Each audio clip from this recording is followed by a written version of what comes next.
নমস্কার, নিউজ ভ্যানগার্ডের পর্দায় আপনাদের প্রত্যেককে স্বাগত। এই মুহূর্তের গুরুত্বপূর্ণ সংবাদ নিয়ে আপনাদের সঙ্গে আমি রয়েছি শতাব্দী। নজর রাখছি আজকে সাত সকালে ভূমিকম্প এবং এই ভূমিকম্পের জেরে কেঁপে উঠল উত্তর পূর্বের রাজ্য এবং যার রিক্টার স্কেলে ভূমিকম্পের তীব্রতা ধরা পড়েছে 5.0। সাত সকালে মায়ানমারের ভূমিকম্পে কেঁপে উঠল আসাম। তবে আতঙ্কে গুয়াহাটি সহ পূর্ব, মধ্য এবং দক্ষিণ আসাম। বিস্তারিত জানবো, আমাদের সঙ্গে রয়েছে প্রতিনিধি সম্রাট চৌধুরী। সম্রাট, এই ভূমিকম্পের তীব্রতা কার্যত রিক্টার স্কেলে 5.0 এবং সেই জায়গা থেকে এখনো পর্যন্ত কি আপডেট পাচ্ছ এই ভূমিকম্প নিয়ে?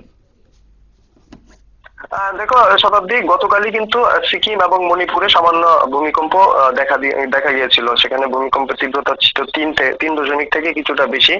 মণিপুরে এবং সিকিমে আলাদা আলাদা ছিল। 24 ঘন্টা না যেতে মায়ানমারের একটি ভূমিকম্পকে কেন্দ্র করে আজ কিন্তু সকালে 10:02 নাগাদ গোটা গুয়াহাটি, আসামের গুয়াহাটি সহ আসামের গোটা আসাম, মূলত পূর্ব, মধ্য আসাম এবং দক্ষিণ আসাম আর সহ উত্তর পূর্বাঞ্চলের বেশ কিছু রাজ্যে কিন্তু এই ভূমিকম্প অনুভূত হয়েছে।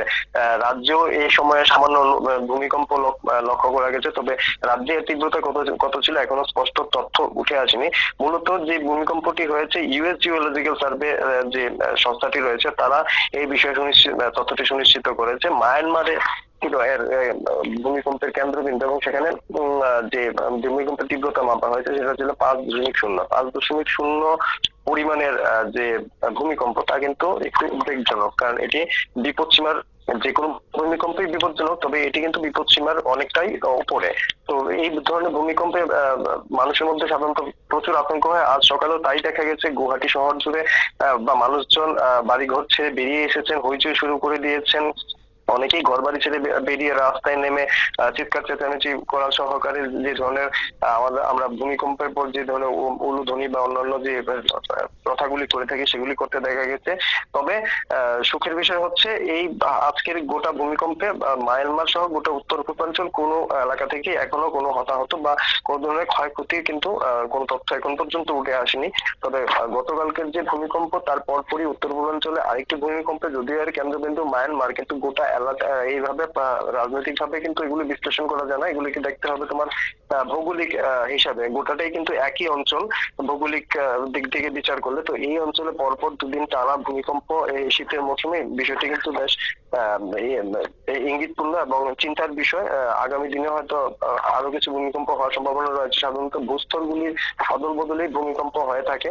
তো একটা জিনিস বোঝা যাচ্ছে যে এই গোটা অঞ্চলে কোন ধরনের ভৌগোলিক পরিবর্তন হচ্ছে, যার ফলে কিন্তু পরপর 2 দিন এই ধরনের ভূমিকম্প।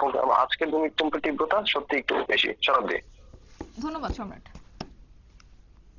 আমাদের প্রতিনিধি বিস্তারিত বিষয় জানিয়েছে। অর্থাৎ 24 ঘন্টায় কার্যত দুইবার পরিলক্ষিত হয়েছে ভূমিকম্প এবং বর্তমানে আজকে যে খবর তা হচ্ছে মায়ানমারের এই ভূমিকম্পের জেরে কার্যত কেঁপে উঠেছে আসাম এবং যার তীব্রতা ছিল 5.0। তবে বছরের শুরুতেই এই একের পর এক ভূমিকম্পের ঘটনায় কার্যত উদ্বেগ প্রকাশ করছে এবং সেই জায়গায় এবার উত্তর পূর্বের এই রাজ্যে রীতিমতো একটা আতঙ্কের পরিবেশ এই ভূমিকম্পকে কেন্দ্র করে এবং অন্যদিকে গুয়াহাটি সহ পূর্ব, মধ্য এবং দক্ষিণ আসামে এবার আতঙ্ক রয়েছে এই নতুন বছরের শুরুতেই এই ভূমিকম্পকে কেন্দ্র করে। তবে স্বস্তির খবর হচ্ছে এই ভূমিকম্পের জেরে কোনো রকমের ক্ষতিগ্রস্ত বা কোনো ক্ষতির ঘটনা কোনো ঘটেনি এবং সবটাই স্বাভাবিক ছিল। তবে যাই হোক, এই ভূমিকম্প কিন্তু রীতিমতো কিছুটা হলেও উদ্বেগজনক, সেটাই কিন্তু কার্যত বলছে বিশেষজ্ঞরা।